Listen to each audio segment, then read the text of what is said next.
नमस्कार, बहुत स्वागत है आपका हमारे छत्तीसगढ़ के इस खास बुलेटिन में। खबरों के साथ मैं हूं रीनू यादव। सबसे पहले बात करेंगे छत्तीसगढ़ में जीका वायरस को लेकर अलर्ट जारी किया गया है। केंद्र सरकार ने जारी की एडवाइजरी, जहां छत्तीसगढ़ समेत सभी राज्यों के लिए एडवाइजरी जारी की गई है। हाल ही में महाराष्ट्र में मिला था जीका वायरस। सरकार ने सभी राज्यों से आग्रह किया है प्रेग्नेंट महिलाओं में इस वायरस की जांच के जरिए निरंतर निगरानी बनाए रखें। डॉक्टरों को भी निगरानी के लिए अलर्ट जारी कर दिया गया है। बड़ी खबर आपको दे रहे हैं छत्तीसगढ़ से। जीका वायरस को लेकर अलर्ट घोषित किया गया। केंद्र सरकार ने जारी की एडवाइजरी, जहां छत्तीसगढ़ समेत सभी राज्यों के लिए एडवाइजरी जारी कर दी गई है। हाल ही में महाराष्ट्र में मिला था जीका वायरस और सरकार ने सभी राज्यों से आग्रह किया है, खासतौर पर जो प्रेग्नेंट महिलाएं हैं उनमें इस वायरस की जांच के लिए निरंतर जांच रखने की बात कही गई है। निगरानी बनाए रखने के लिए कहा गया है। डॉक्टरों को भी निगरानी के लिए अलर्ट जारी किया गया है कि डॉक्टर खुद निगरानी रखें और खासतौर पर जो प्रेग्नेंट महिलाएं हैं उनको बचा कर रखना इस वायरस से बेहद ही महत्वपूर्ण हो जाता है। हाल ही में महाराष्ट्र में ये जो वायरस है ये मिला है, जीका वायरस, जो कि काफी खतरनाक माना जा रहा है और सभी राज्यों के लिए केंद्र सरकार ने एडवाइजरी जारी कर दी है।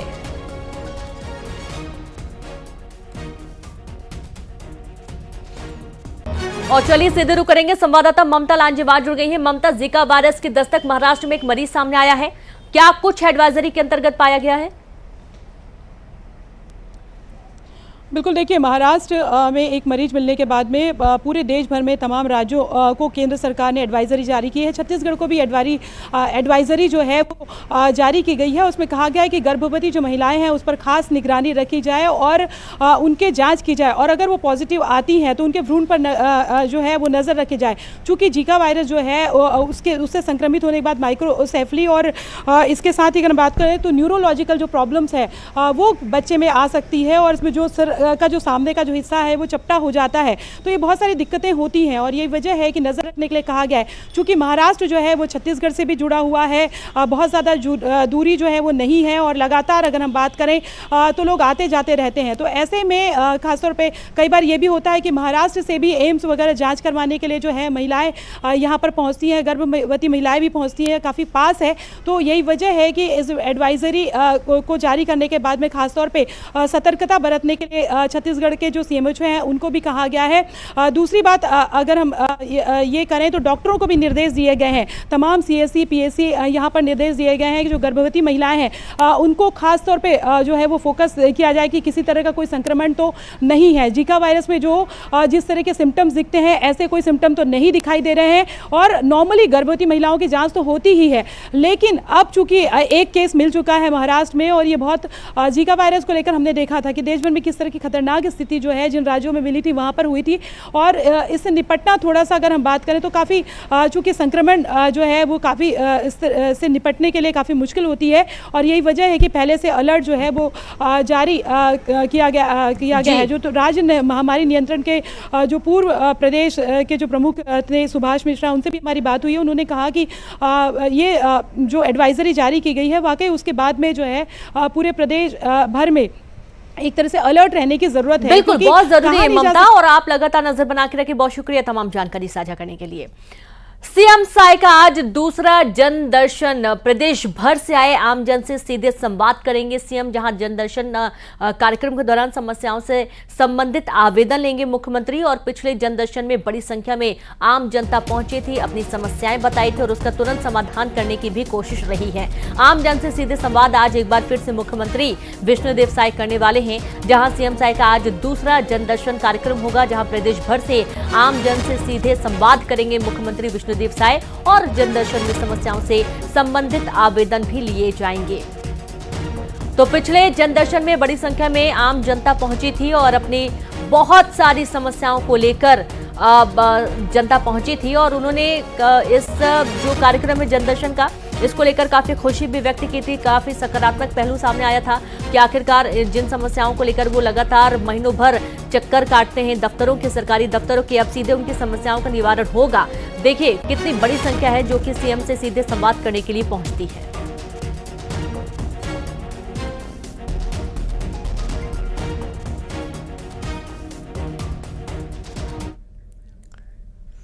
तो वहीं छत्तीसगढ़ में फिर शुरू हुए बीजेपी के सहयोग केंद्र। आम जनता और कार्यकर्ताओं की समस्या सुनेंगे। अलग अलग दिन मंत्री रहेंगे सहयोग केंद्र में मौजूद। रायपुर में आज मंत्री लखनलाल देवांगन मौजूद रहेंगे। बड़ी खबर आपको दे रहे हैं छत्तीसगढ़ से, जहां एक बार फिर शुरू हुए बीजेपी के सहयोग केंद्र, जहां आम जनता और कार्यकर्ताओं की समस्याएं सुनेंगे। अलग अलग दिन मंत्री सहयोग करेंगे और केंद्र में मौजूद रायपुर में आज मंत्री और लखनलाल देवांगन भी मौजूद रहने वाले हैं।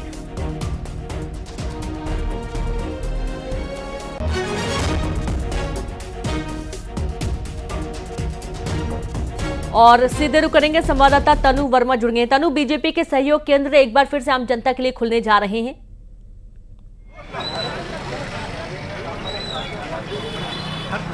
जी बिल्कुल, देखिए आज से बीजेपी के सहायता केंद्र की जो है वो शुरू होने वाली है। दोपहर 2 बजे से शाम के 5 बजे तक मंत्री जो है भाजपा कार्यालय में मौजूद रहेंगे और अलग अलग दिनों में अलग अलग मिनिस्टर्स जो हैं वो बीजेपी कार्यालय में मिलेंगे और इस दौरान आम जनता की समस्याएं जो है वो मिनिस्टर्स सुनेंगे। इसके साथ ही कार्यकर्ता भी वहां पर पहुंचकर अपनी समस्याएं जो है वो रख सकते हैं। इससे पहले भी आचार संहिता से पहले भी ये कार्यक्रम जो है बीजेपी का वो चलता आ रहा था, लेकिन आचार संहिता के समय में इस पर ब्रेक लगा था, जिसके बाद आज फिर से इसे शुरू जो है वो किया जा रहा है। आज पहले दिन मंत्री लखनलाल देवांगन जो है भाजपा कार्यालय में मौजूद रहेंगे, जिसके बाद मंत्री दयालदास बघेल, उसके बाद डिप्टी सीएम अरुण सौ और हेल्थ मिनिस्टर श्याम बिहारी जायसवाल जो है अलग अलग दिनों में जो है भाजपा कार्यालय में मौजूद रहेंगे और आम जनता की समस्याओं को वहां पर सुना जाएगा। साथ ही कार्यकर्ता अपनी समस्या वहां पर रखेंगे, जिसके बाद इन समस्याओं का निराकरण भी जो है वो किया जाएगा। साथ ही जिस तरह से विधानसभा और लोकसभा चुनाव में बीजेपी का एक अच्छा प्रदर्शन रहा है, ऐसे में साल के अंत में नगरीय निकाय चुनाव होने वाले हैं। ऐसे में नगरीय निकाय चुनाव से भी इसे जोड़कर देखा जा सकता है, क्योंकि भाजपा जो है आम जनता से सीधे जुड़ने का प्रयास करी। एक तरफ जहाँ सीएम हाउस में साप्ताहिक जनदर्शन का कार्यक्रम जो है वो शुरू किया गया है, ठीक उसी तरह से भाजपा कार्यालय में भी सहयोग केंद्र जो है वो स्टार्ट किया जा रहा है और इसमें आम जनता की समस्या तो सुनी जाती है। इसके साथ ही केंद्र की योजनाओं के क्रियान्वयन का फीडबैक भी लिया जाता है कि जिस क्षेत्र से आम जनता आ रही है उस क्षेत्र में उन योजनाओं का काम कितना हो रहा है, किस तरह से क्रियान्वयन वहां पर हो रहा है और कितना जनता को उस योजनाओं का लाभ जो है मिल पा रहा है, या इस योजनाओं को आगे किस तरह से और बेहतर ढंग से चलाया जा सकता है। तो इन तमाम मुद्दों को लेकर भी वहाँ पे जो है वो चर्चा होती है, फीडबैक जो है वो लिया जाता है। जी बिल्कुल, और ये बहुत अच्छा एक जरिया भी होगा, क्योंकि आम जनता किन किन परेशानियों से जूझ रही है ये भी सीधे तौर पर पता चल पाएगा। शुक्रिया आपका तनु, तमाम जानकारी साझा करने के लिए। और अब आगे बढ़ेंगे, बलौदाबाजार से बड़ी खबर है, जहां बलौदाबाजार हिंसा मामले में एक और बड़ी कामयाबी मिली है। आरोपी उमेना डहरिया और जितेंद्र कुमार नवरत्न को गिरफ्तार कर लिया गया। पुलिस दोनों से पूछताछ कर रही है। वीडियो फुटेज के आधार पर पुलिस ने गिरफ्तार किया है। इस मामले में अब तक कुल 153 आरोपियों को गिरफ्तार किया जा चुका है। बड़ी खबर आपको दे रहे हैं बलौदाबाजार से, जहां पर बलौदाबाजार हिंसा मामले में एक और बड़ी कामयाबी हाथ लगी है। आरोपी उमेना डहरिया और जितेंद्र कुमार नवरत्न को गिरफ्तार किया गया। और संवाददाता योगेश यादव जुड़ गए। योगेश, बलौदाबाजार हिंसा मामले में और भी गिरफ्तारियां हुई हैं? जी बिल्कुल, आपको बता दें कि लगातार पुलिस द्वारा आगजनी और हिंसा को लेकर जो घटना घटी थी उसमें वीडियो और फोटो फुटेज के आधार पर जांच की जा रही थी। इसमें 2 आरोपियों को बलौदाबाजार पुलिस ने फिर गिरफ्तार किया है। कारण ये है कि इनके जो प्रूफ है वो वीडियो फुटेज में सामने आए थे, उसके बाद इन आरोपियों की गिरफ्तारी की गई। लेकिन अब इस पूरे मामले में कुल 153 आरोपियों की अब तक गिरफ्तारी हो चुकी है और इन दोनों को लेकर पुलिस हिरासत में पूछताछ भी कर रही है कि आखिर और कौन कौन शामिल थे और क्या क्या वीडियो फुटेज और क्या क्या जो तथ्य हैं इनके लेकर मिल सकते हैं। शुक्रिया आपका योगेश, तमाम जानकारी के लिए। वहीं जांजगीर चांपा में 2 मासूम बच्चों की मौत हो गई। 2 मासूमों की करंट की चपेट में आने से मौत हुई है। 4 और 5 साल के बच्चों की करंट लगने से मौत हो गई। खेलते खेलते करंट की चपेट में आए दोनों बच्चे। बलौदा थाना क्षेत्र के शनिचरा डीह गांव का ये पूरा मामला बताया गया है। खबर जांजगीर चांपा से है, जहां 2 मासूम बच्चों की मौत हो गई। 2 मासूमों की करंट की चपेट में आने से मौत हुई है। 4 और 5 साल के बच्चों की करंट लगने से मौत हुई। खेलते खेलते करंट की चपेट में आए दोनों बच्चे। बलौदा थाना क्षेत्र के शनिचरा डीह गांव का ये पूरा मामला बताया गया है। तो देखिए, 2 मासूम बच्चे हैं जो कि घर के पास ही खेल रहे थे और अचानक से यहाँ पर जो खंभा गड़ा हुआ है उसमें करंट आ गया और करंट की चपेट में आने से दोनों मासूम बच्चों की मौत हो गई है। पूरे परिवार में शोक की लहर है।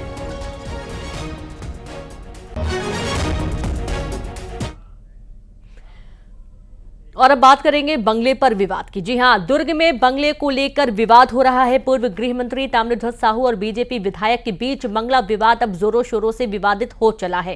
पूर्व मंत्री ताम्रध्वज साहू ने आरोप लगाया है, कहा कि बंगला खाली किए बगैर ताला तोड़कर बंगले में प्रवेश किया गया। बीएसपी द्वारा नोटिस दिए जाने से इनकार किया गया। पूर्व मंत्री का बंगला बीएसपी ने बीजेपी विधायक को अलॉट किया था, जहां बंगले में लगा विधायक रिकेश सेन की नेम प्लेट।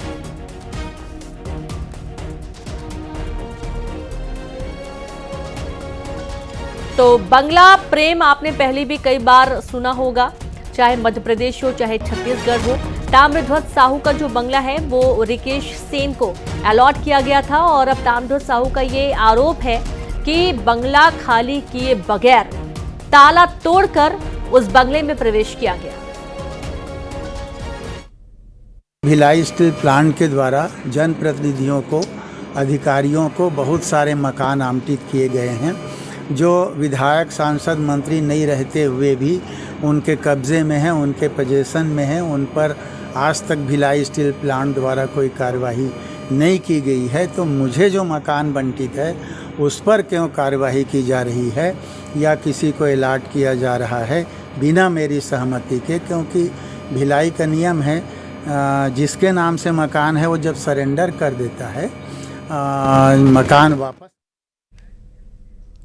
और चलिए अब सीधे तस्वीर आपको दिखाएंगे जहां टीम इंडिया पहुंच चुकी है। आपको हमने सुबह से तस्वीरें दिखाई थी। T20 वर्ल्ड कप जीतने के बाद टीम इंडिया का जोरदार स्वागत देश में किया गया था जब उन्होंने एयरपोर्ट में उतरे थे और उस दौरान की तस्वीरें हमने आपको दिखाई। और अभी आप ये देखिए, यही स्पेशल वो बस है जिसमें तमाम वो खिलाड़ी मौजूद हैं जिनको एक झलक देखने के लिए बेसब्री से इंतजार किया जा रहा है। और आगे भी हम आपको तस्वीरें दिखाएंगे, चूंकि आज 11 बजे प्रधानमंत्री मोदी से मुलाकात करने का कार्यक्रम तय किया गया है और वो तस्वीरें भी आपको दिखाई जाएंगी। चलिए अब आगे बढ़ेंगे, जहां अंबिकापुर में चर्च निर्माण के खिलाफ लोगों में गुस्सा देखा जा रहा है। चर्च निर्माण रोकने के लिए ग्रामीणों ने एसडीएम को दिया ज्ञापन। ग्रामीणों ने चर्च के जरिए धर्म में परिवर्तन की आशंका भी व्यक्त की है। पहले भी चर्च निर्माण को लेकर ग्रामीणों ने विरोध किया था। ग्रामीणों ने कहा फिर से चर्च का निर्माण हुआ है शुरू। लखनपुर ब्लॉक के अरगोती गांव में ये चर्च बनाया जा रहा है। अब सवाल ये है कि आखिरकार जब चर्च निर्माण के दौरान पहले ही विरोध किया जा चुका था तो आखिरकार दोबारा से निर्माण शुरू कैसे हो गया?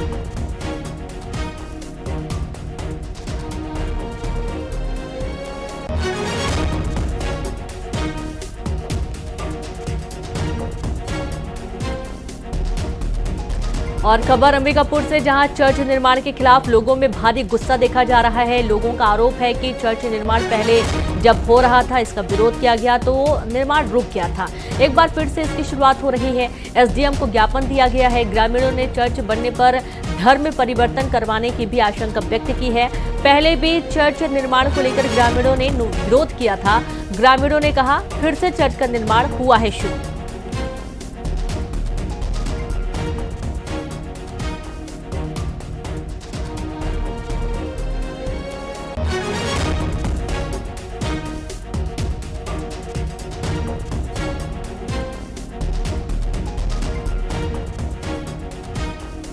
तो देखिए तस्वीरें, ये चर्च का निर्माण यहाँ पर हो रहा था।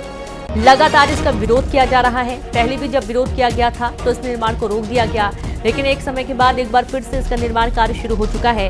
अब ग्रामीणों में भारी आक्रोश है। संवाददाता श्रवण महंत जुड़ गए। श्रवण, ग्रामीणों ने एसडीएम को ज्ञापन दिया है, लेकिन बड़ा सवाल यह कि जब पहले निर्माण पर रोक लगा दी गई थी तो दोबारा से निर्माण शुरू कैसे कर दिया गया?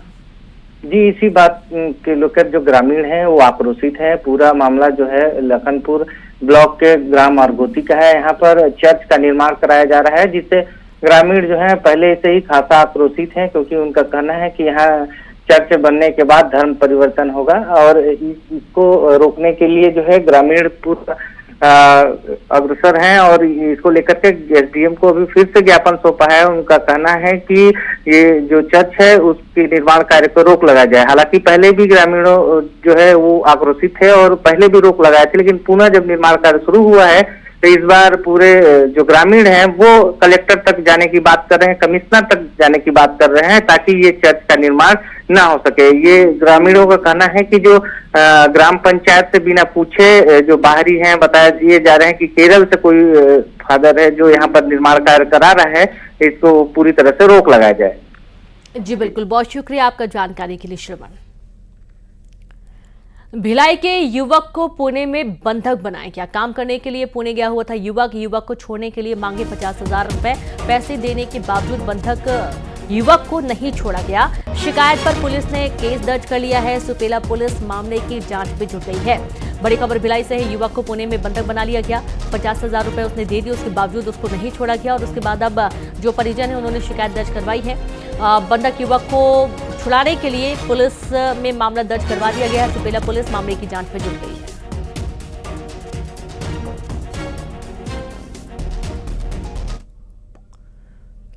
बिलासपुर में स्कूल में बच्चों से काम कराने की तस्वीरें वायरल हो रही हैं। तस्वीरों में पिकअप से किताबों के बंडल उतारकर स्कूल पहुंचा रहे हैं छात्र। निगम के गोदाम से लाई गई थी किताबें। पहले भी साफ सफाई करते हुए बच्चों का वीडियो सामने आया था और इस वीडियो के सामने आने के बाद भी कई सारे सवाल खड़े हुए थे। एक बार फिर से अब बड़ा सवाल ये कि बच्चे स्कूल में शिक्षा ग्रहण करने जाते हैं कि काम करने जाते हैं, क्योंकि ऐसी तस्वीरें बार बार सामने आ रही हैं। अलग अलग जगहों की तस्वीरें हमने आपको पहले दिखाई। देखिए, मासूम बच्चे हैं जो कि किताबों के बंडल ढोते हुए नजर आ रहे हैं। बिलासपुर का ये पूरा घटनाक्रम है जहां स्कूल में बच्चों से काम कराने की तस्वीरें वायरल हुई हैं। संवाददाता उमेश मौर्य जुड़ गए हैं। उमेश, ये बार बार तस्वीरें ऐसी सामने आती हैं कि बच्चे या तो सफाई करते हैं या तो मजदूरी करते हुए नजर आते हैं और यहाँ पर किताबों के बंडल ढोते हुए नजर आ रहे हैं बच्चे।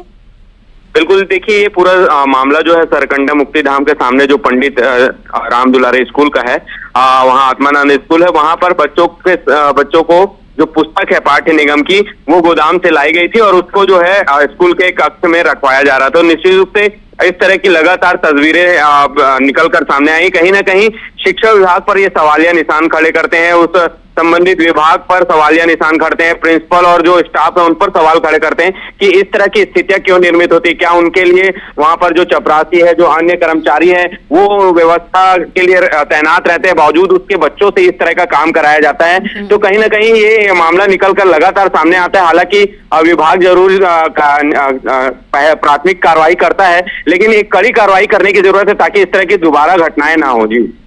जी बिल्कुल, बहुत शुक्रिया आपका जानकारी के लिए उमेश। और अब आगे बढ़ेंगे जहां पर अंबिकापुर में भीषण सड़क हादसा हुआ है। ट्रक और बाइक में जबरदस्त भिड़ंत हो गई। बाइक सवार 2 लोगों की मौके पर मौत हो गई। नेशनल हाईवे 130 पर यह हादसा हुआ है। दूसरे हादसे में चलती ट्रक को बाइक ने पीछे से टक्कर मार दी। बाइक सवार 2 युवक गंभीर रूप से घायल हो गए। हादसे का लाइव वीडियो भी सामने आया है। सड़क में खड़े युवक ट्रक से उड़ती धूल का वीडियो बना रहे थे और इसी दौरान चपेट में आ गए। लखनपुर थाना क्षेत्र के नेशनल हाईवे 130 नवापारा चौक की ये पूरी घटना बताई गई है।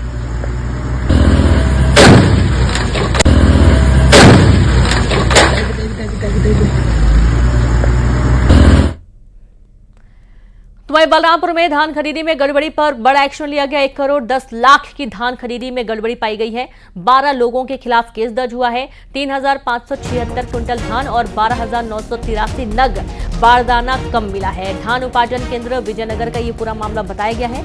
आरोपियों की तलाश में पुलिस जुट गई है। तो एक बार फिर से धान खरीदी में बड़ी गड़बड़ी सामने आ रही है। 1 करोड़ 10 लाख की धान खरीदी गई और इसमें गड़बड़ी पाई गई है। 12 लोगों के खिलाफ हालांकि केस दर्ज कर लिया गया है। 3,576 क्विंटल धान कम पाया गया। धान उपार्जन केंद्र विजयनगर थाना क्षेत्र का ये पूरा मामला सामने आया है।